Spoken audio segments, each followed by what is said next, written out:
Hello and नमस्ते everyone, welcome back to Simplify SSC with Nandita. आज की वीडियो में हम इस वीकेंड के ऑलिव बोर्ड लाइव मॉक के मैथ्स के सॉल्यूशंस देखेंगे 13-14 फरवरी वाले। उससे पहले ये बता दूं कि मेरे चैनल पे मैंने दिल्ली पुलिस का जो रिसेंट एग्जाम हुआ था उसमें कोऑर्डिनेट ज्योमेट्री और परम्यूटेशन एंड कॉम्बिनेशन के जितने भी क्वेश्चंस थे उनको बहुत अच्छे से सॉल्व करा है विद कॉन्सेप्ट कि उसमें क्या कॉन्सेप्ट लग रहा है उस कॉन्सेप्ट को भी एक्सप्लेन किया है। क्योंकि मुझे पता है दोनों थोड़े निगलेक्टेड टॉपिक्स हैं, बच्चे छोड़ देते हैं, तो पहले इन्हीं दोनों को करवाया है। उसके अलावा शॉर्ट्स पे एवरीडे 1 या 2 शॉर्ट्स आते हैं जिनमें दिल्ली पुलिस के जो भी ऐसा क्वेश्चन जिसमें मुझे ऐसा लगता है कुछ रिवाइज करने लायक या समझने लायक है वो सारे के सारे क्वेश्चंस करवाए हैं। मेजरली ज्योमेट्री के, कोऑर्डिनेट के, ट्रिग्नोमेट्री के सारे करवाए हैं और अभी बहुत दिन चलेगी वो सीरीज़। ठीक है, तो मोस्ट इम्पॉर्टेंटली सब्सक्राइब करके नोटिफिकेशन ऑन कर लेना ताकि आप शॉर्ट्स को रोज़ रिवाइज कर सको। ठीक है, उसके अलावा नंबर सिस्टम की भी 4-5 वीडियोस हैं, बड़ी वीडियोस जिनमें रिवीजन करवाई है बहुत अच्छे से। उसमें ट्रेंडिंग टॉपिक्स हैं, प्राइम नंबर से रिलेटेड सारे रिजल्ट्स, क्लासिफिकेशन वगैरह, तो उसको भी जाके ज़रूर चेकआउट कर लेना। ठीक है, बाकी आज का ऑलिव बोर्ड का लाइव मॉक अब शुरू करते हैं। फर्स्ट क्वेश्चन देखते हैं। हमारा फर्स्ट क्वेश्चन कहते हैं 9a + b is equals to 16 × 4a - 10b। देखो, आपको आदत होनी चाहिए डायरेक्टली करने की। इधर 9a + b है is equals to 16 × 4a - 10b। पूरा खोल के मत लिखो, मन में करके देखो। इधर 9a है, इधर कितना है 64a है, तो कितना हो जाएगा 55a हो जाएगा। ये कितना हो गया 55a। ये कितना है +b है -160b है, तो दूसरी साइड लेके जाओगे तो कितना हो जाएगा 161b हो जाएगा। तो हमें क्या चाहिए, a/b चाहिए, तो वो कितना हो जाएगा 161 / 55। That is option number C which is our answer. Let's move to question number 2। Question number 2 हमारा कहता है a solution contains 75% milk and rest water. मतलब कोई सोल्यूशन है उसमें मिल्क कितना है 3/4 है। 75% का मतलब होता है ना 3/4। Part of solution is to be removed and replaced by the same amount of water to make the ratio of milk to water is 3/4। इसमें कुछ एक्शन किया जिससे कि मिल्क की रेशो कितनी होगी 3/7 होगी। 3:4 क्या मिल्क इज टू वाटर है, तो अगर मिल्क की पूछी जाए पूरे टोटल के रिस्पेक्ट में तो 3:7 हो जाएगी, right.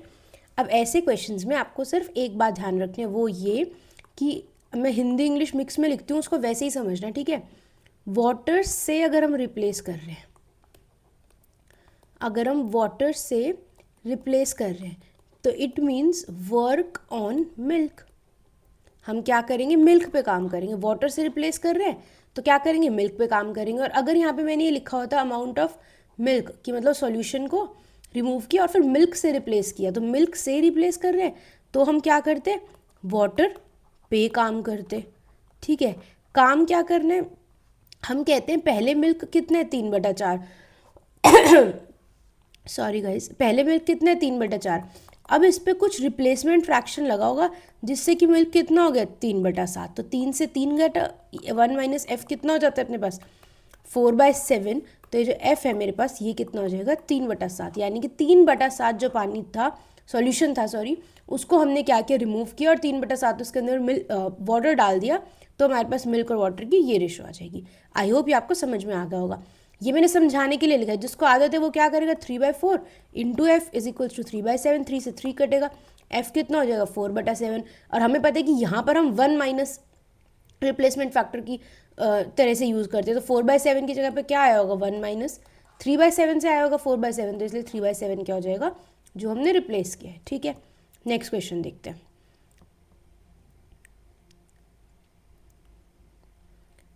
Let's see question number 3। Question number 3 कहते हैं कि 3 hemispheres of radius this are cut out from a sphere of this, find the volume of remaining sphere.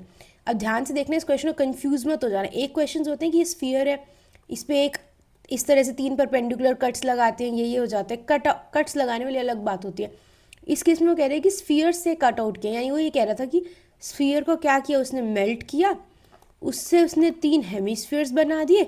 अब जो रिमेनिंग स्फीयर बचा ना जिससे हेमिस्फीयर्स नहीं बचे बने उसकी वॉल्यूम बता दो। तो क्या होगी, स्फीयर में से 3 हेमिस्फीयर की वॉल्यूम निकाल दें, वो क्या है हमारा आंसर है। तो क्या होगा, स्फीयर की वॉल्यूम कहते हैं 4/3 पाई, और स्फीयर का रेडियस कितना है 21। ये क्या हो गया 21 का क्यूब माइनस 3 इंटू हेमिस्फीयर की वॉल्यूम कितनी होती है 2/3 पाई आर क्यूब। आर कितना है हेमिस्फीयर का 14 क्यूब। तो यहाँ से 2/3 कॉमन निकाल देते हैं, 22/7 कॉमन निकाल देते हैं पाई।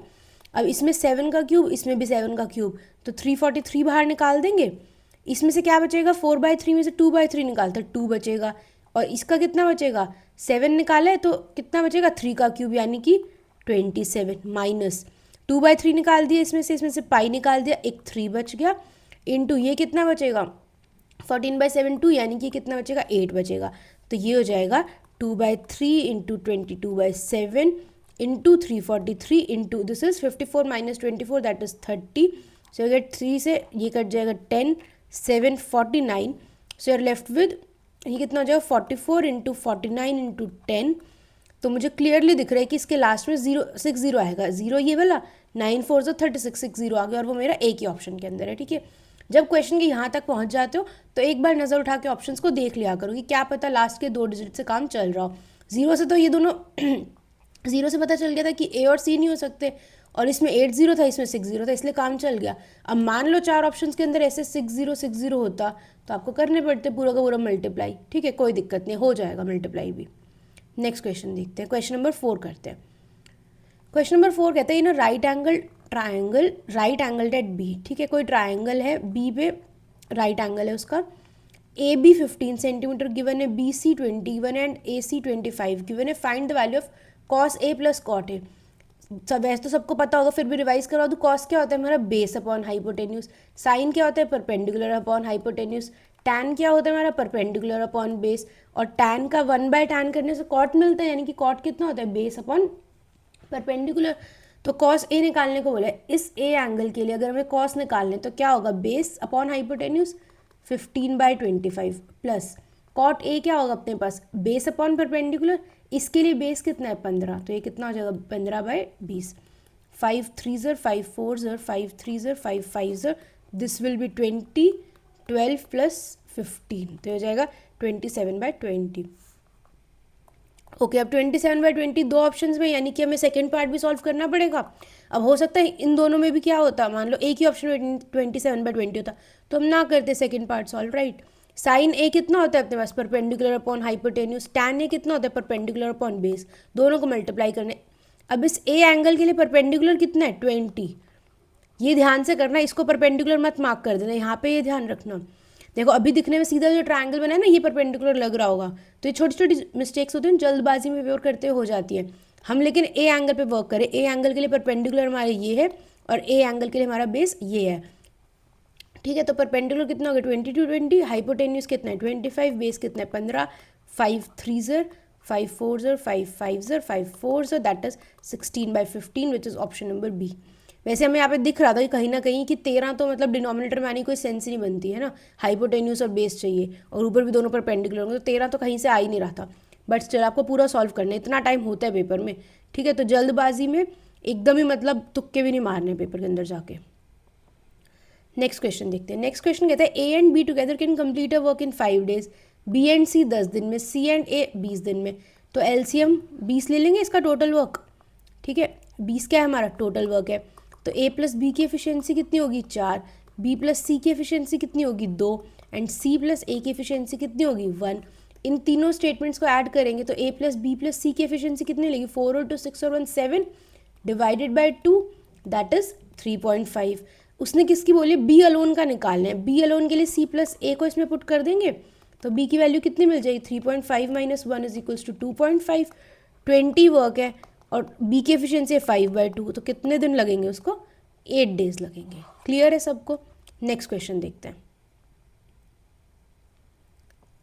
Let's look eight question number 6। Question number 6 देखो, ये इसके लिए एक आइडेंटिटी पता होनी चाहिए आपको, जिसको वो पता था उसको क्वेश्चन ओरली हो जाएगा, पेन उठाने की जरूरत नहीं। आइडेंटिटी क्या है, आइडेंटिटी कहते हैं कि if X plus Y plus Z is equals to 0, if भी नहीं इफ़ एंड ओनली इफ होता है ये, अगर x plus Y plus Z is equals to 0 है तो इसका मतलब हमारे पास x cube plus Y cube plus Z cube is equals to 3xyz आएगा, या फिर इसको ऐसे लिख सकते हैं x cube plus Y cube plus Z cube minus 3xyz is equals to 0 होगा। अगर ये वाली स्टेटमेंट ट्रू होती है तो ये ट्रू होता है, इसलिए इसको double implies if and only if situation बोल देते हैं कि ये ट्रू है तो ये होगा, ये ट्रू है तो ये होगा।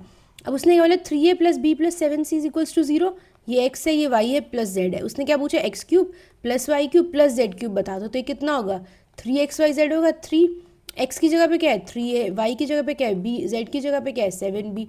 तो कितना आएगा 3 3 ज़र 9, 9 7 ज़र 63, 63 ABC। This is our answer. Orally करने का क्वेश्चन था, इसीलिए बोलते हैं कि सारी की सारी जो भी आइडेंटिटीज़ होती हैं वो आपको हमेशा टिप्स पे होनी चाहिए। अपने जितने भी चैप्टर्स हैं उनकी समरी शीट्स रेडी रखो, उनको हफ्ते में 2 बार 3 बार रिवाइज करो, ताकि ऐसे क्वेश्चंस आए तो आपको बैठ के सोचना ना पड़े अच्छा ये कौन सा क्वेश्चन था, इसमें क्या आइडेंटिटी लगेगी। नहीं, क्वेश्चन देखा अरे हाँ ये तो ये वाली आइडेंटिटी है, तो हमने बहुत बार किया हुआ है, और सॉल्व एकदम से। ठीक है, देखो नेक्स्ट क्वेश्चन कहता है person is started a business by investing 20,000।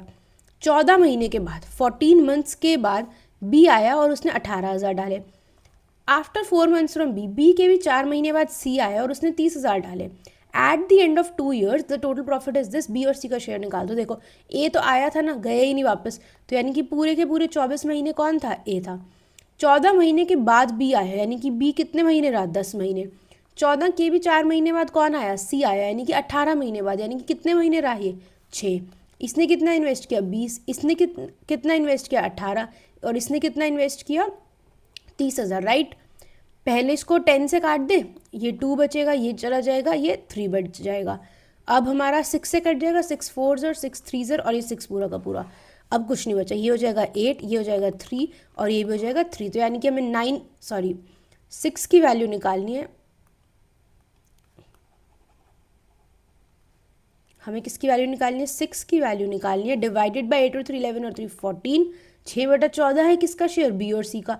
और टोटल कितना है 4 3 4 0 0, 2 3 ज़र 2 7 ज़र 7, 62 ज़र कितना हो गया 18600। ये कितना है हमारा बी और सी का शेयर आ गया। राइट, नेक्स्ट क्वेश्चन देखते हैं, क्वेश्चन नंबर 8। क्वेश्चन नंबर 8 हमारा सिंप्लीफिकेशन का क्वेश्चन है। इसके अंदर एक छोटी सी कॉन्सेप्ट बता देते हैं, मैंने पिछले मॉक में भी बताया था शायद पंडित्स वाले में। एक चीज़ होती है हमारे पास वी बोर्ड मास, ठीक है, इसको ध्यान रखना है। वी क्या होता है, विनक्यूलम।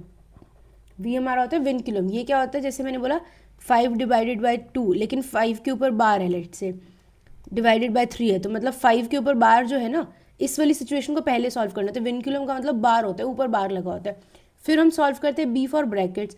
ब्रैकेट्स हम कैसे सॉल्व करते हैं, पहले हम ये वाला ब्रैकेट सॉल्व करते हैं, सर्कुलर ब्रैकेट, फिर हम पेरेंथेसिस सॉल्व करते हैं, कर्ली ब्रैकेट को पेरेंथेसिस बोलते हैं, फिर हम ये रेक्टेंगुलर बड़े वाला ब्रैकेट यूज सॉल्व करते हैं। ठीक है, सबसे पहले ये वाला, फिर ये वाला, फिर ये वाला, उसके बाद हम क्या सॉल्व करते हैं, ऑफ सॉल्व करते हैं। फिर हम डिवीजन और मल्टीप्लिकेशन में क्या करते हैं, लेफ्ट टू राइट जाते हैं। ठीक है, एडिशन सब्ट्रैक्शन में तो कैसे भी कर लो, फर्क नहीं पड़ता। ठीक है, अब इस क्वेश्चन को सॉल्व करें। सबसे पहले ये वाला पार्ट सॉल्व करना है, 33/8 माइनस 7/2, ये कितना हो जाएगा। इसको मैं 4 से मल्टीप्लाई करके 28 बना सकती हूँ, तो ये 5/8 बन जाएगा। अब हमें ये कौन सा करली ब्रैकेट तक वाला सॉल्व करना है, तो इट इज़ 455 डिवाइडेड बाय 13। अब यहाँ पे डिवाइडेड बाय 5/8 था, तो ये इंटू 8/5 बन गया। ठीक है, ये कितना हो गया 91, 13 7 ज़र कितना मिल गया मुझे 56। अब देखो मुझे क्या सॉल्व करना है, राउंड ब्रैकेट पहले सॉल्व करनी है, क्योंकि जो मल्टीप्लाई 15/2 है राउंड ब्रैकेट के बाहर है, तो यानी 2/5 प्लस 56 सॉल्व करना है, और फिर उसमें 15/2 मल्टीप्लाई करना है। राइट, तो ये कितना हो जाएगा 82/5 इंटू 15/2, ये कितना हो गया 144, ये कितना हो गया 5 3 ज़र, तो ये कितना हो गया 423, which is our answer, option number D. ठीक है, let's see question number 9। Question number 9 देखो, इसके लिए भी एक छोटी सी आइडेंटिटी पता होनी चाहिए। अगर वो पता थी तो गई नहीं, ये क्वेश्चन भी ओरली हो जाता। ठीक है, और जो बात अभी वहीं बोली थी वही दोबारा बोलूँगी। अलजेब्रा, ज्योमेट्री, ट्रिग्नोमेट्री, सारी की सारी चैप्टर्स की समरी शीट्स रेडी रखो, और उनको हफ्ते में 2 बार रिवाइज किया करो, ताकि जब भी ऐसे क्वेश्चन आए तो आपको ये ना हो कि अरे ये क्वेश्चन कहाँ से आया था, ये तो कभी देखा ही नहीं, ऐसी वाली हो ना, क्वेश्चन देख के पता अच्छा हाँ ये तो किया हुआ था। ठीक है, अब देखो ये जो गिवन है इसको मैं ऐसा लिख सकती हूँ, -x5 y5 is equals to 0 लिख सकते हैं। इसको मैं लिख सकती हूँ x5 का क्यूब प्लस y5 का क्यूब लिख सकते हैं। अब आइडेंटिटी कौन सी पता होनी चाहिए, आइडेंटिटी हमारी होती है कि अगर मैं बोलूँ a cube plus b cube, तो वो होता है a plus B into A square plus B square minus A square plus B square minus A B. अगर मैं बोलूँ a cube minus B cube, तो वो हमारा होता है a minus B into A square plus B square plus A B. अगर किसी को नहीं याद होते हैं तो ये ट्रिक याद रख लो कि पहले हम क्यूब की बात कर रहे हैं तो सीधा क्यूब रूट पे जाते हैं, और वहाँ पे क्या आएगा सेम साइन आएगा, और अंदर ए बी के आगे क्या आएगा ऑपोजिट साइन आएगा। ठीक है, या फिर ऐसे याद रख लो कि जहाँ जहाँ पे सिंगल है वहाँ पे तो याद मत रखो, और जहाँ पे हमारे पास कंबाइन करके आ रहा है ना ए और बी को, वहाँ पे उल्टा साइन आएगा, और बाकी सेम वाला साइन आ गया, ठीक है। तो माइनस माइनस आ गया, स्क्वायर के आगे तो प्लस है ही। मतलब बेसिकली जो भी तुम्हें समझ में आया ना, इसको याद रखने के लिए कर लो, और जिसको तो ऑलरेडी आते हैं उसको तो किसी ट्रिक वगैरह की नीड ही नहीं है, ठीक है। अब इसमें से जो ये वाली आइडेंटिटी इसको यहाँ पे लगा दें, ए क्यूब प्लस बी क्यूब है, ए क्या है हमारा x5 और b क्या है हमारा y5, तो ये क्या बन जाएगा, जो a प्लस बी वाली टर्म है plus x raise to the power 10 plus y raise to the power 10 minus x5 y5 बनेगा, और ये हमें क्या गिवन है, 0 गिवन है। ये 0 है तो किसी से भी मल्टीप्लाई करो, आंसर क्या आएगा, 0। दैट इज इट, बिल्कुल ओरली करने का क्वेश्चन था, राइट। क्वेश्चन नंबर 10 देखते हैं। क्वेश्चन नंबर 10 कहते हैं again, distance between 2 points and this is 3√10 unit, find the value of a minus B. मैंने जो बताया ना दिल्ली पुलिस के कोऑर्डिनेट के क्वेश्चंस करवाए हैं, तो उसमें सारे के सारे कोऑर्डिनेट के फॉर्मूलेज ना रिवाइज भी करवाए हैं, तो जाके ज़रूर देख लेना एक बार उसको, जिसको भी कोऑर्डिनेट से डर लगता है अच्छे से रिवाइज नहीं किया, ठीक है। और अदरवाइज यहीं पे भी बता देती हूँ कि डिस्टेंस फार्मूला क्या होता है हमारे पास। हम कहते हैं 2 पॉइंट्स हैं ए, लेट से वो पॉइंट है x, y, ए को इधर लिख देते हैं, ठीक है, और एक पॉइंट है बी विच इज़ लेट से ए, बी। अगर मुझे ए और बी के बीच में डिस्टेंस निकालना है तो हम कहते हैं वो डिस्टेंस होता है x माइनस ए का whole square plus Y minus B का होल स्क्वायर और इस पूरे का अंडर द रूट। अब इसमें तुम x माइनस ए करो या फिर a माइनस एक्स करो, एक ही बात है क्योंकि होल स्क्वायर हो रहा है। सिमिलरली y माइनस बी करो, b माइनस वाई करो, एक ही बात है, ठीक है। वर्बली कैसे समझेंगे, 2 पॉइंट्स है, पहले दोनों के x का क्या किया, डिफरेंस निकाल के स्क्वायर कर दिया, दोनों के वाई के डिफरेंस निकाल के स्क्वायर कर दिया, दोनों को ऐड करके रूट कर दिया। ये क्या है हमारा डिस्टेंस फॉर्मूला होता है। अब जो क्वेश्चन गिवन है इस पे लगाए, क्वेश्चन कहते हैं पॉइंट है ए 6, और दूसरा पॉइंट है 9, और इनका डिस्टेंस है 3√10। डिस्टेंस हमें किससे मिलता है, रूट से मिलता है, तो डायरेक्ट इसको स्क्वायर कर दूँ, एक ही लाइन में लिख देंगे, कितना हो जाएगा 90 इज इक्वल्स टू x वाले क्या है 6 और 9, 6 और 9 का डिफरेंस कितना हुआ 3, 3 का स्क्वायर कितना हुआ 9 प्लस a माइनस बी का होल स्क्वायर हो जाएगा यहाँ पर, तो ये कितना मिल जाएगा 81 is equals to a minus B का होल स्क्वायर, यानी कि मेरे पास a माइनस बी क्या आएगा प्लस माइनस 9 के इक्विवेलेंट आएगा। अब मैं यहाँ पे b माइनस ए भी लिख सकती थी प्लस माइनस 9, बात एक ही होनी थी, है ना। कभी कंफ्यूज मत हो जाना कि b माइनस ए लेते तो क्या होते, बात वही थी, ठीक है। तो इस क्वेश्चन का आंसर आएगा plus minus 9। Let's do the next question, question number 11। Question number 11 कहते हैं if the 3 digit number b9a is a perfect square find a minus B. अब देखो जिसको स्क्वायर्स याद हैं या जिसका ठीक है, मतलब अगर काम माइंड से पेपर कर लेना तो क्वेश्चन पढ़ते पढ़ते रियलाइज हो जाएगा कि अच्छा b9a निकालना है तो 196 होता है ना 14 का स्क्वायर, तो स्ट्राइक हो जाएगा। लेकिन मान लो ये पेपर में पहला क्वेश्चन आ गया, तुम्हें देख के लगा रहा है कि तो कोई कॉम्प्लिकेटेड क्वेश्चन तो नहीं, क्या है, सडनली परेशान हो गए, तो पेपर में ऐसे क्वेश्चन को क्या करना है कि विद इन अ सेकेंड ना उसको छोड़ दो, स्किप कर दो, बोलो ठीक है कोई बात नहीं, बाद में आते हैं इस क्वेश्चन पे। और देखना जब आप बाद में आओगे ना तो एक सेकंड में रियलाइज़ हो जाएगा कि अच्छा ये तो नहीं भी हुआ ना। तो मैं हमेशा एक बात बोलती हूँ कि जो भी इंग्लिश लिखी होती है ना उसको मैथ्स में कन्वर्ट करते जाओ, सिंपल सी बात है, इससे ईजी कोई तरीका नहीं होता, मतलब अगर कोई क्वेश्चन डिफिकल्ट लगे तो करने का। उसने लिख the 3 digit number this is a perfect square. आपको पता है कि 9 का स्क्वायर 81 होता है, 3 डिजिट स्क्वायर्स कहाँ से स्टार्ट होते हैं 10 से ना, तो आप 100 लिखोगे, फिर आप 121 लिखोगे, फिर आप 144 देखोगे, 169 देखोगे, फिर जैसे ही 14 पे 196 आएगा ना आपको लगा अरे हाँ ये था, हो गया, खत्म कहानी।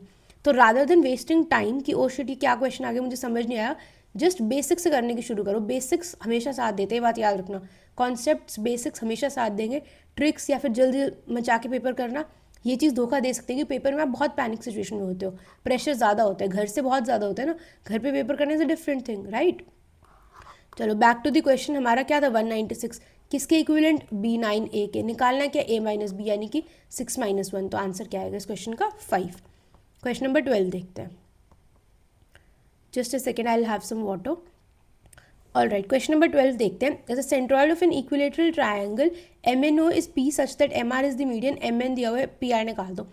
मैंने एक वीडियो करवा रखी है location of centres of triangle, क्यों, क्योंकि रिसेंटली SSC ने जितने भी एग्जाम लिए ना उन एग्जाम की हर शिफ्ट में 1 से 2 क्वेश्चन हैं ही है इस टॉपिक के ऊपर, ठीक है। तो थोड़ा सा यहाँ पे इक्विलेटरल ट्रायंगल रिवाइज कर लें एक बार और सेंट्रॉइड के बारे में।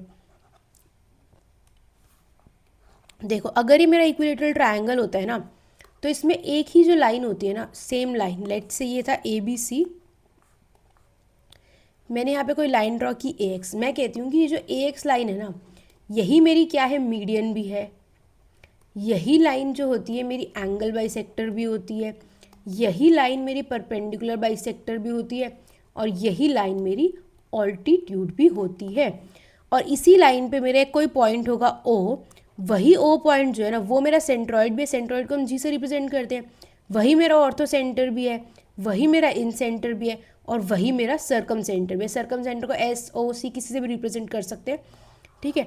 तो ये दो इंपॉर्टेंट बातें समझ में आई। इक्विलेटरल ट्रायंगल के अंदर एक ही सेम ही मतलब जो हमारा सीवियन होता है, सेम ही हमारा जो सीवियन होता है वही मीडियन होता है, वही एंगल बाइसेक्टर होता है, वही परपेंडिकुलर बाइसेक्टर होता है, वही ऑल्टीट्यूड होता है, सेम ही पॉइंट। ये सारे के सारे सेंटर्स क्या करते हैं इक्विलेटरल ट्रायंगल के अंदर, को इंसाइड करते हैं। This is a very important point. Delhi police CGL pre CGL mains हर क्वेश्चन पेपर के अंदर ये क्वेश्चन आया है, तो इसको ध्यान रखना कि इक्विलेटरल ट्रायंगल के अंदर centroid, orthocentre, circumcentre, incentre, ये सारे के सारे क्या करते हैं, को इंसाइड करते हैं, ठीक है। अब दूसरी बात क्या होती है कि अगर हम बोले मीडियन के ऊपर जो सारे जहाँ पे मीडियन मीट करते हैं उसको हम क्या बोलते हैं, सेंट्रॉइड बोलते हैं। और ये जो सेंट्रॉइड होता है, मान लो जी सेंट्रॉइड है, तो वो कोई ए एक्स मीडियन को क्या करता है, 2:1 की रेशियो में डिवाइड करता है। यानी कि अगर ये मेरा ओ था इस क्वेश्चन के अंदर, तो ये 2:1 की रेशियो में डिवाइड करेगा। ए ओ वाला पार्ट ट्वाइस होएगा और नीचे ओ एक्स वाला पार्ट क्या होएगा, 1 होएगा, ठीक है। और एक बात देख लेते हैं, इक्विलेटरल ट्रायंगल की अगर हम बात करते हैं तो इक्विलेटरल ट्रायंगल की यही उसकी हाइट है, यही उसका परपेंडिकुलर बाइसेक्टर सब कुछ है। और हाइट क्या होती है, √3/2 इंटू ए होती है। ए का मतलब क्या है, साइड है। आई होप ये सारी की सारी रिविजन क्लियर होगी। अब देखो क्वेश्चन देख लेते हैं। क्वेश्चन कहता है सेंट्रॉइड है P such that M R is the median. वैसे तो क्वेश्चन बिना फिगर बनाए कर सकते हैं, बट चलो बना लेते हैं। लेट से ये कोई ट्राइंगल है एम एन ओ, उसने बोला एम आर मीडियन है और पी उसका सेंट्रॉइड है। वो कह रहे पी आर की वैल्यू निकाल दो दिस मच पार्ट की। अभी बोला था ना 2:1 की रेशो में डिवाइड किया था, तो पी आर क्या होगा, इसका मतलब 1/3 ऑफ एम आर होगा। एम आर क्या है, उसका मीडियन है, तो मीडियन है तो इसका मतलब क्या होगा, हाइट होगा। और हाइट का फॉर्मूला हमें पता है तो निकाल सकते हैं। और एम एन उसने बोले 12 सेंटीमीटर, इक्विलेटरल ट्रायंगल है तो यानी कि ये भी 12 है ना। तो पी आर कितना आ जाएगा, 1/3 of M R. M R is what √3/2 of side. Side कितने 12, 3 2 6 2 तो इसका आंसर कितना आएगा, 2√3। आई होप ये रिविजन आपको क्लियर होगी। क्वेश्चन नंबर 13 देखते हैं। क्वेश्चन नंबर 13 हमारा कहता है if a certain sum of money at simple interest amount to this in 2.5 साल एंड इतना इन 5.5 साल, व्हाट इज द प्रिंसिपल। ठीक है, अब ये क्वेश्चन जिसने थोड़ी सी एक बार भी सिलेबस किया है, PYQ किया है, उसको तो ओरली समझ में आ गया होगा क्या कर रहे हैं। जिसने नहीं किया उसको बेसिक बता देते हैं। देखो वो बोल रहे हैं कि 2.5 ईयर्स में ना इतना अमाउंट होता है। अमाउंट हमारा क्या होता है, प्रिंसिपल प्लस इंटरेस्ट। तो इसको हम बोल सकते हैं दिस इज प्रिंसिपल प्लस 2.5 साल का इंटरेस्ट। इसको हम बोल सकते हैं amount is equals to principal plus कितना है 5.5 साल का इंटरेस्ट। तो इन दोनों को माइनस करोगे तो देखो क्या मिलेगा आपको, इन दोनों को माइनस करने से 3 साल का इंटरेस्ट मिलेगा। इनके बीच में जो डिफरेंस है 3 साल का गैप है ना। और ओरली भी समझ के देखो, समझो 2.5 साल में कोई पैसा इतना बन जाता है, 5.5 साल में कोई पैसा इतना बन जाता है। तो इन दोनों में जो डिफरेंस है वो एक्चुअली में क्या है, 3 साल का जो इंटरेस्ट बन रहा था वो है, राइट। यही हुआ इसका मतलब। अब देखो क्वेश्चन कहता है ये है, तो मेरे पास कितना आ गया, डायरेक्टली मैं कह सकती हूँ इस जैसे मेरी स्टेटमेंट को बड़ा मुझे समझ आ गया। अच्छा हाँ, तो इसका मतलब 3 साल का इंटरेस्ट कितना होगा मेरा, 4050 माइनस 3780, ये कितना हो जाएगा 270 हो जाएगा। यानी कि मेरे पास 1 ईयर का इंटरेस्ट कितना आ गया, 90 रुपीज़ आ गया।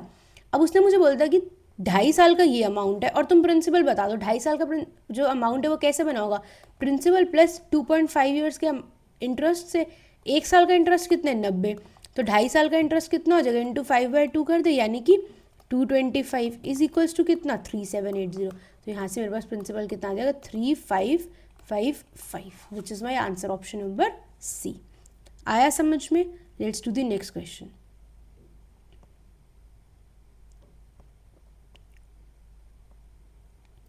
क्वेश्चन नंबर 14 पे चलते हैं। क्वेश्चन नंबर 14 देखो, कहते हैं an extendable ladder in its non extended form just reaches the half of the height of a wall and it makes an angle 30 degree with the ground. When it is fully extended, just reaches the top of the wall from the same point on the ground. Extended और non extended की ratio बता दो। मतलब कोई अगर ऐसे सीढ़ी है, इसको पूरा खोल दो तो इतनी बन जाती है, बट अगर उसको ऐसे फोल्डेड फॉर्म में रखो ना तो वो इतनी भी बन जाती है। तो वो कह रहे हैं जो इतनी वाली पार्ट है, ठीक है, पूरे बड़े वाले पार्ट का और छोटे वाले पार्ट का, जो उसका ना फोल्डेड वाला पार्ट कह सकते हो, उसकी रेशो बता दो।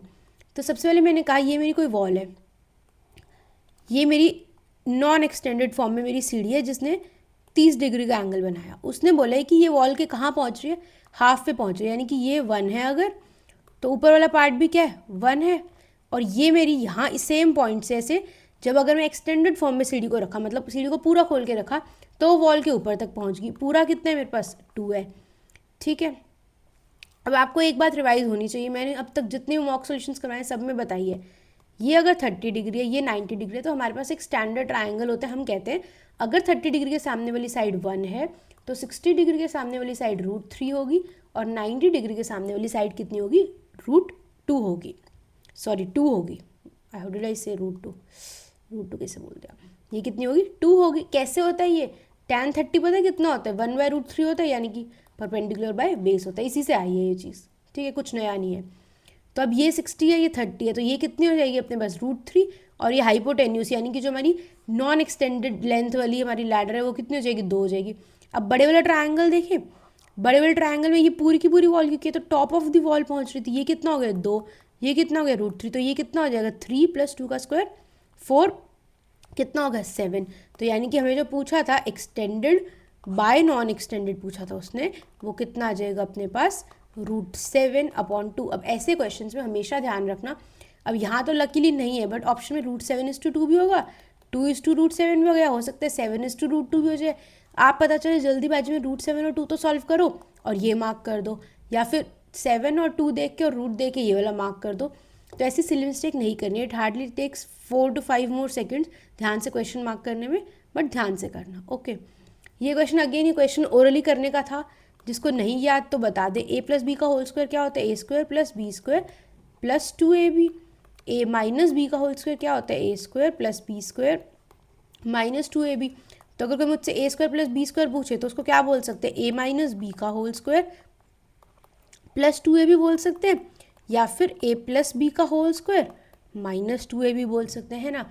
तो यहाँ पे हमें गिवन क्या है a + b, तो हम ये वाली आइडेंटिटी यूज़ करेंगे, तो ये कितना हो जाएगा 2√3 का स्क्वायर दैट इज 12 माइनस। अब बस यहाँ पे ये सिली मिस्टेक हो सकती है कि तुम डायरेक्ट 4 लिख दो, 2 लगाना भूल जाओ, तो इसका आंसर क्या आएगा 12 - 8 = 4, option number A. Let's move to question number 16। Question number 16 में देखो, अब इसके लिए एक चीज़ बता देती हूँ, जिसको आदत नहीं है ना फ्रैक्शन मेथड से करने की, जो कन्फ्यूज जाते हैं उनके लिए एक चीज़ बताती हूँ, आज के बाद कभी भूलोगे नहीं उस चीज़ को। देखो कॉन्सेप्ट से देखेंगे, कोई भी चीज़ में ना रटना नहीं है कभी भी, ये बात ध्यान रखना, ठीक है। देखो सबसे पहले एक चीज़ होती है हमारी प्रॉफिट एंड लॉस के चैप्टर के अंदर, जिसको हम बोलते हैं मार्कअप। मार्कअप का मतलब होता है कि सीपी के ऊपर मैंने कुछ इंक्रीज करके मार्क प्राइस लगा दिया। क्यों, मैंने बोला मैंने 100 रुपये की ना, मान लो सब्जी मंडी से कोई लेट्स से 100 रुपये का पैकेट खरीदा सेब का, बट मैंने कहा 100 का थोड़ी बेचूंगी, मैंने खरीदा, तो मैंने इसके ऊपर क्या कर दिया, MRP का स्टिकर लगा दिया 120 रुपये का। तो ये जो 20 रुपये है ये मैंने क्या किया, मार्क अप किया है इसको, राइट। जिस पे करते हैं ना, CP पे किया है मार्कअप, और मिला क्या है मार्कअप करके मार्क प्राइस, वो हमारा ऊपर होता है, राइट। तो जब भी हम कभी बोलते हैं ना कि मैंने 10% का मार्कअप किया, तो इसका मतलब क्या होता है कि मेरा 10 रुपये CP था, मैंने उसके ऊपर +1 कर दिया, तो यानी कि 11/10 हो गया। ये मैंने क्या किया, मार्क प्राइस लगा दी, ये मेरा CP था। दूसरी चीज़ इस तरह से हमारे पास क्या होती है, डिस्काउंट होते हैं। डिस्काउंट क्या होता है, अब जैसे मैंने 120 रुपये का एप्पल का पैकेट पे MRP लगा दिया, अब कोई आंटी है उसने बोला कि नहीं नहीं मुझे तो डिस्काउंट दो, ये वो करो, लो मुझे तुम 10 रुपये का डिस्काउंट दे दो इस पर, और मेरे को 110 रुपये का दे दो। डिस्काउंट किस पे देते हैं, मार्क्ड प्राइस पर डिस्काउंट देते हैं, और डिस्काउंट दे के मिलता क्या है, हमें सेलिंग प्राइस मिलता है। तो मेरा मार्क प्राइस 120 था, मैंने उन आंटी को डिस्काउंट दिया 10 रुपये का, तो मेरा सेलिंग प्राइस कितना बन गया, 110 रुपये का बन गया, राइट। अब मैं फाइनली जब कैलकुलेट करती हूँ प्रॉफिट एंड लॉस, तो प्रॉफिट लॉस किससे कैलकुलेट करते हैं, सेलिंग CP पे। जो मैंने 100 रुपये की चीज़ खरीदी थी मैं उसी से तो कंपेयर करूँगी ना, और मैंने बेची कितने की है, वो क्या होता है सेलिंग प्राइस, उससे कंपेयर करेंगे।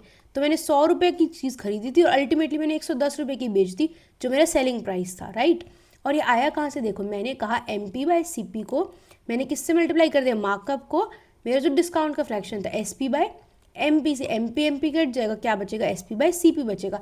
इसीलिए हम कहते हैं कि जब भी हम मार्कअप और डिस्काउंट के रेशो को मिला देते हैं तो हमें क्या मिल जाता है, प्रॉफिट एंड लॉस का रेशो मिल जाता है, ठीक है। जिसको ये चीज़ नहीं आती थी अब हमेशा के लिए आ गई, अब फ्रैक्शन मेथड यूज़ करते हैं, ठीक है।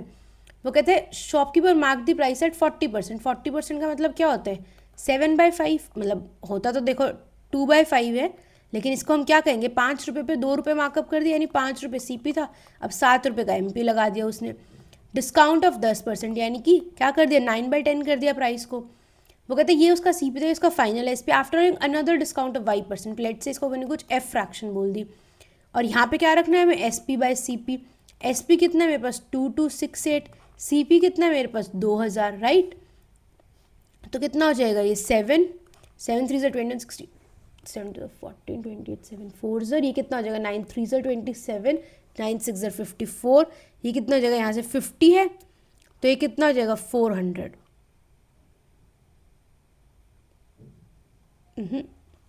कुछ गलत हो गया गाइज, जस्ट अ सेकेंड, इसको हटा देते हैं। लेट्स डू दिस अगेन, कुछ कैलकुलेशन मिस्टेक हो गई, एक सेकेंड। 50/2000 तो कुछ बहुत बड़ा आ गया।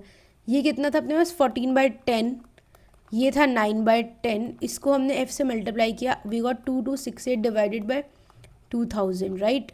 2 0 से हमने 2 0, ये गए 2 से 10 गया, 2 से 1 1 3 4 गया, आई गॉट 9 23 9 2 0 18 6 0 14 9 0, या ठीक है 9/10 आ गया, पता नहीं पिछली बार क्या हुआ था, लीव इट।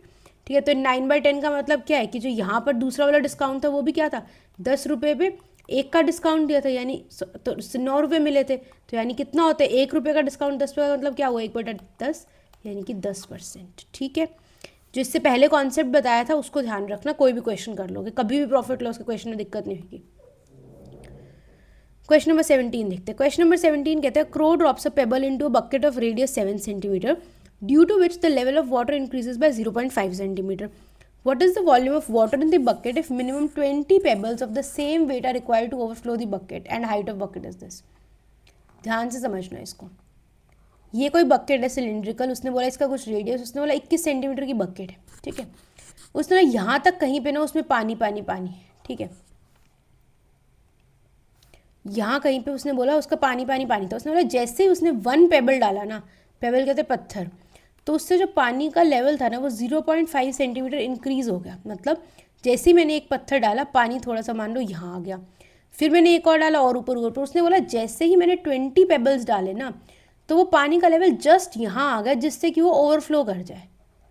ठीक है, क्या किया मैंने बोला पानी यहाँ तक था, एक पेबल डालने से पानी 0.5 सेंटीमीटर बढ़ा, जैसे ही मैंने 20 पेबल्स डाले ना, पानी क्या कर गया, ओवरफ्लो कर गया। तो क्या मैं ये बोल सकती हूँ इस क्वेश्चन के अंदर कि अगर मैंने 20 पेबल डाले होंगे तो मेरा पानी 10 सेंटीमीटर ओवरफ्लो किया होगा, राइट। 21 सेंटीमीटर की हाइट है, 10 सेंटीमीटर पानी कब ओवरफ्लो करे, जब मैंने 20 पत्थर डाले। तो यानी कि जो ओरिजिनली पत्थर डालने से पहले पानी था वो कितनी हाइट पर रहा होगा, 10 बढ़ा है 21 टोटल थी, तो कितना बचा यहाँ पे 11 सेंटीमीटर की हाइट पर रहा होगा। क्वेश्चन में क्या बोल रहा है कि वो what is the volume of water in the bucket. तो पेबल डालने की सिचुएशन तो क्या है, इफ सिचुएशन है ना, तो वो कह रहे हैं कि अगर जो पानी था बकेट के अंदर, बाल्टी के अंदर, उसकी वॉल्यूम बता दो। क्या वॉल्यूम होती है, सिलेंड्रिकल है, pi r square h 22/7 into r कितना है अपने पास 7 इंटू 7 इंटू 11, राइट। 7 से 7 गया, we are left with 14 into 121, इसका आंसर आएगा। अब देखो इस क्वेश्चन के अंदर एक चीज़ है, देख सकते हो, देखो एक तो सबकी यूनिट डिजिट 4 है, पता चल रहा है हमारे को 4 है कि वो नहीं काम कर सकता। अब ये जो सब लोग सिखाते हैं ना कि मेंसुरेशन की ट्रिक्स होती है कैलकुलेशन, वो यही होती है। मुझे पता है यहाँ पे क्या 11 है, तो मुझे पक्का पक्का पता है कि मेरे को 11 का मल्टीपल चाहिए, तो चेक कर लेते हैं एक बार। बट देखो बहुत बार पेपर में क्या हो सकता है कि मान लो 11 के मल्टीपल 2 ऑप्शन में मिल गए, फिर अल्टीमेटली मल्टीप्लाई करना ही पड़ता है। बट सबको बच्चों को लगता है ना कि बता दो, तो एक बार बता देती हूँ। देखो 9 और 1 10, 5 और 4 9, तो ये तो 11 का मल्टीपल नहीं है। 7 और 1 8, 6 और 4 10, कितना हुआ डिफरेंस 2, ये भी नहीं है। 7 और 1 8, 7 और 4 11, कितना हुआ डिफरेंस 3, ये भी नहीं है। ये कितना 9 और 1 10, 6 और 4 10, तो ये है। तो इसका आंसर क्या आ जाएगा 1694 क्यूबिक सेंटीमीटर। ठीक है, ये तो निकाल ही लोगे, बस बात ये थी कि हाइट 11 सेंटीमीटर कैसे, ये समझने का था इस क्वेश्चन में, जो कि आई होप अब आपको आ गया होगा। अगर आ गया तो प्लीज़ कमेंट करके ज़रूर बताना, ठीक है। अब ये क्वेश्चन देखते हैं। ये क्वेश्चन भी वैसे तो ओरली हो जाएगा, बट हम स्टैंडर्ड तरीके से करते हैं। मैंने कहा ना पेपर में कोई भी रिस्क नहीं लेना कि अच्छा ये तो सिंपल है ओरली हो जाएगा, नहीं, टाइम है आपके पास, कर लो तरीके से क्वेश्चन, ठीक है। Basics always help you, support you in the exam, remember that. तो इसके लिए हमें एक बात तो चाहिए, और वो ये कि अगर हम 2 नंबर्स लेते हैं n1 और n2 और उन दोनों नंबर्स को मल्टीप्लाई करते हैं, तो वो किसके इक्वल आते हैं, नंबर के HCF और उन दोनों नंबर्स के LCM को मल्टीप्लाई करने से। अब अपने पास नंबर्स हैं x into Y is equals to उनका LCM इंटू HCF। x को x रहने दो, y को उसने क्या बोले mn लिख दो, LCM क्या करना है हमें निकालना है, HCF कितना गिवन है हमारे को m गिवन है। तो m से m कट जाएगा और मेरा एलसीएम यहाँ से क्या आ गया xn आ गया, सीधे सीधे। ठीक है, ओरली मत सोचो, कुछ मत करो, बस अपनी नॉलेज को अप्लाई करते जाओ। ठीक है, इसके लिए बस ये बात पता होनी चाहिए थी आपको कि H C F into L C M is equals to n1 into n2 होना था। क्वेश्चन नंबर 19 देखते हैं। क्वेश्चन नंबर 19 कहते हैं person bought X dozens of bananas at a total of this. तो ये क्या गिवन है, उसका सीपी गिवन है, ये क्या गिवन है, एसपी ऑफ 1 बनाना गिवन है। तो कहते हैं amount of profit received by him is this. तो प्रॉफिट प्लस सीपी क्या होता है, टोटल एसपी होता है। तो यानी कि उसका टोटल एसपी कितना बन रहा है 3024 प्लस 1008, ये कितना हो जाएगा 4320 हो जाएगा। ये टोटल एसपी है, एक का एसपी क्या है 12 और उसने बेचे कितने 12x, क्योंकि एक्स हमें निकालने हैं डजन्स, एक डजन में कितने होते हैं 12 होते हैं। अब देखो यहाँ पे एक थोड़ी सी अगेन जो कहते हैं ना फास्ट कैलकुलेशन कैसे करनी है, वो ऐसे लग सकती है आपकी, ये 4320 कैसे लिखते हो, this is going to be 40232 है ना, या this is going to be 4032 guys. ठीक है, अब हमें 4032 को 144 से डिवाइड करना है, हमें एक्स की वैल्यू निकालनी है। तो देखो 4 को अगर आप किसी डैश 4, कुछ भी नंबर है उसका यूनिट डिजिट 4 है, कुछ नंबर है उसका यूनिट डिजिट क्या हो कि मल्टीप्लाई करके ऐसा नंबर है जिसका यूनिट डिजिट 2 हो, तो या तो यहाँ पे 3 होना चाहिए या 8 होना चाहिए ना। 4 3 12, 4 8 32, एक ही ऑप्शन है जिसमें 28 है, राइट। तो अगर यहाँ पे किसी ऑप्शन में 23 28 होता तो हमें रिस्क लेना पड़ता देखने के लिए कि अच्छा 3 होगा 8 होगा, तो हम उसका रिस्क नहीं लेते, कुछ सेकंड्स का ही काम है, कर लेते। 4032 डिवाइडेड बाई 12 इंटू 12 कर लेते, कितना होता 4 3 36 43 36 72 6 हो जाता, ये कितने पे चला जाता 2 पे 8 पे, तो हमारे पास आंसर आ ही जाता 28 है ना। नहीं तो अगर आपको दिख रहा है कि यहाँ पे 3 और 8 में से एक ही है, ये प्रेजेंस ऑफ माइंड की बात है। ठीक है, इसमें कोई ये नहीं है कि प्रैक्टिस है, वो कई बार जिसको नहीं भी प्रैक्टिस होती उसको भी दिख जाता है और जिसको होती है उसको भी नहीं दिखता। ठीक है, तो इसलिए काम रह के पेपर करना, but do not worry ever. देखो अगेन ये भी मैंने कोऑर्डिनेट में बताया था, अब देख लेते हैं अगेन। ए हमारे पास कोई लाइन है, मान लो a x plus b y is equals to c, अगर हमारे पास कोई लाइन होती है तो हम बोलते हैं अगर मैं इसको x अपॉन, अगर मैंने इसको x upon C by A plus Y upon C by B is equals to 1 form में लिख दिया। कैसे लिखा है मैंने क्या किया, इसको सी को डिवाइड कर दिया। लेट मी टेल यू, पहले ड्रॉ ही कर देते हैं। चलो मान लो ये मेरी कोई लाइन होती है, हम बोलते हैं कोई लाइन होती है, तो जो लाइन का ये वाला पार्ट होता है इसको हम बोलते हैं वाई इंटरसेप्ट, जो लाइन का ये वाला पार्ट होता है इसको हम बोलते हैं एक्स इंटरसेप्ट। ठीक है, और हमारा निकलता कैसे, हम कहते हैं इसको जो है ना हमारा कांस्टेंट वाला पार्ट, इसको 1 कर दो, इसको 1 करना है तो कैसे करोगे, डिवाइड बाय सी करोगे, तो आप कहते हो a x by c plus b y by c is equals to 1, इसको आप बोलते तो सी बाय ए प्लस इसको आप बोलते तो Y divided by C by B is equals to 1। ठीक है, तो जो सी बाय ए मेरे पास आएगा, जो सी बाय बी आएगा, ये क्या होता है एक्स इंटरसेप्ट, ये क्या होता है वाई इंटरसेप्ट। तो इस क्वेश्चन के अंदर क्या करेंगे 47x minus 19y, always remember इसको 95 को इधर लेके जाना पड़ेगा, माइनस 95 करना पड़ेगा। ठीक है, अब क्या करेंगे, इसको माइनस 95 से डिवाइड कर देंगे क्योंकि इसको 1 बनाना है, तो एक्स वाले पार्ट को तो छोड़ देते हैं, हमें नीडेड नहीं, यहाँ देख लेते हैं। तो ये क्या बनेगा माइनस 95, माइनस से माइनस ये कट गया 5, तो y के डिनोमिनेटर में क्या मिल रहा है हमें 5 मिल रहा है, तो 5 हमारा क्या है y इंटरसेप्ट है। अब आप इस क्वेश्चन में कमेंट करके बताना कि x इंटरसेप्ट कितना आएगा, और पहले ही अवेयर कर रही हूँ कि साइन का ध्यान रखना, सिली मिस्टेक मत करना। ठीक है, let's look at the next question. Next question कहते हैं अपस्ट्रीम डाउनस्ट्रीम का क्वेश्चन है। उससे पहले बता दूं अपस्ट्रीम क्या होती है, हमारे पास बोट की स्पीड माइनस स्ट्रीम की speed, stream speed, current speed, river speed, water speed, सारे की सारे सेम बात होती है। देन डाउनस्ट्रीम क्या होता है, बोट की स्पीड प्लस स्ट्रीम की स्पीड। अगर किसी को कन्फ्यूजन होते हैं तो ऐसे याद रख लो, अप क्या है छोटा वर्ड है, डाउन कैसा है बड़ा वर्ड है, 4 लीटर्स का है ना, तो अप में क्या करें किसी चीज़ को छोटा करें माइनस कर रहे हैं, डाउन में क्या कर रहे हैं बड़ा कर रहे हैं, ऐड कर रहे हैं। ठीक है, ये छोटी सी ट्रिक है, किसी को नहीं याद होता तो। अपस्ट्रीम निकालना है तो यानी कि कितना b माइनस एस, स्पीड क्या होता है डिस्टेंस अपॉन टाइम, तो कितना हो जाएगा 15। स्पीड ऑफ स्ट्रीम कितनी गिवन है 2, तो बोट की स्पीड कितनी होगी 17, स्पीड की स्ट्रीम की स्पीड कितनी गिवन है 2। Find the time taken to travel 152 kilometre downstream, downstream का मतलब b प्लस एस 19, तो कितना हो जाएगा 8। क्वेश्चन नंबर 22 पे चलते हैं।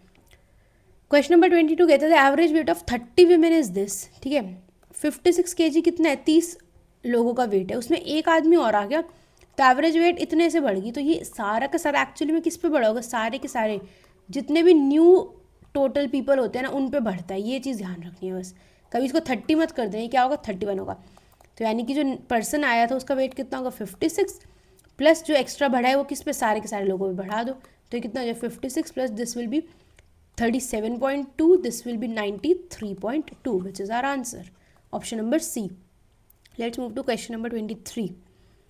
अब देखो ये डाटा सफिशिएंसी का क्वेश्चन है। इस क्वेश्चन में ना एक बात हमेशा याद रखना कि आपको आंसर फाइंड आउट नहीं करना है, आपको सिर्फ ये फाइंड आउट करना है कि क्या फर्स्ट स्टेटमेंट सफिशिएंट है या नहीं है, क्या टू सफिशिएंट है या नहीं है। आंसर क्या आ रहा है इवेंचुअली वो निकालने की जरूरत नहीं होती है, तो ये टाइम वेस्ट मत करना।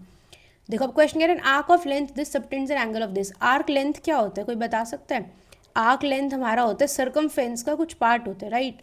ये मैंने कोई सेक्टर बनाया थीटा एंगल का, तो जो ये मेरा पार्ट है ना डिज़ाइन वाला, इसको हम क्या बोलते हैं, आर्क लेंथ बोलते हैं। कितना होता है थीटा बाय 360 इंटू 2πr होता है, राइट। उसने हमें थीटा दे दिया, आर्क लेंथ दे दी। एक सेकेंड रुकना, okay something happened, just second, हो गया।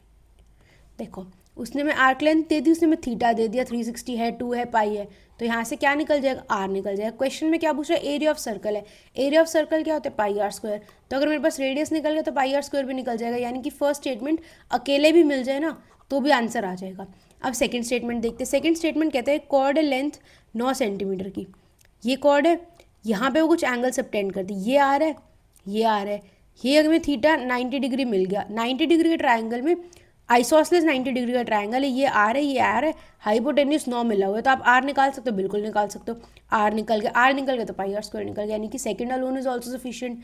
तो इसमें आएगा if the data in either in statement 1 और in statement 2 alone are sufficient to answer the question, ठीक है। Let's move to question number 24। Question number 24 कहता है metallic cuboidal block of dimensions this is melted to form a square. हमेशा हमेशा याद रखना melted and recast का मतलब क्या होता है कि वॉल्यूम क्या रह रही है, कांस्टेंट रह रही है, ठीक है। किसी चीज़ को मेल्ट करके दूसरी चीज़ में रिकास्ट करते तो उन दोनों की वॉल्यूम सेम है, अनलेस वो मेंशन कर दे कि 20% is wasted during the formation या ऐसा कुछ, ठीक है। तो ये कितना हो जाएगा 88 into 84 into 42 is equals to 4/3 pi r cube. Pi को लिख ही देते हैं, ये कितना हो जाएगा into 22/7 into r cube. Basically हम यहाँ पे किसी नंबर का क्यूब चाहिए हमारे को, राइट। तो ये कितना हो जाएगा 4, 21 एंड 22 इंटू 4, तो ये कितना हो जाएगा 21 इंटू 42 इंटू 4 इंटू यहाँ से 21 आ गया, तो ये 42 है, 21 into 242, 21 into 242 is equals to R cube. So I got R is equals to 42। अब हमें निकालना है सरफेस एरिया ऑफ स्फीयर निकालना है। सरफेस एरिया ऑफ स्फीयर का मतलब क्या होता है 4 pi r square, 4 into 22/7 into r कितना था 42 इंटू 42, ये कितना होगा 6, तो ये कितना हो जाएगा 24 इंटू 22 इंटू 42 निकालना है हमारे को, राइट। अब इसके अंदर देखो, अब देखो 4 2 8 2 16, तो यूनिट डिजिट 6 आएगा, ये तो पक्का, और वो सबके अंदर है तो कुछ नहीं कर सकते। अब देखो लास्ट 2 डिजिट्स हमारे पास क्या है, डिफरेंट है, तो ये चीज़ हम ट्राई कर सकते हैं कि लास्ट 2 डिजिट्स ट्राई कर ले, या फिर हम ये ट्राई कर सकते हैं कि 11 का मल्टीपल। बट देखो इस केस में 11 का मल्टीपल रिस्क है, क्यों, क्योंकि 4 ऑप्शन चेक किए और मान लो 2 या 3 निकल गए तो अगेन पूरा करना पड़ेगा। लेकिन सेफ ऑप्शन क्या है हमारे पास कि लास्ट के 2 डिजिट्स हर ऑप्शन के अलग है, 7 6 9 6 5 6 4 6। तो हम क्या करेंगे इसमें 24 इंटू, इसको कर दो 4 इंटू 22 है ना, let me right it like this, 4 into 22 82 and 42 into 6 कर लेते हैं 250, सॉरी ये कितना जो 42 इंटू 6 करना है हमारे को, जस्ट अ सेकेंड गाइस।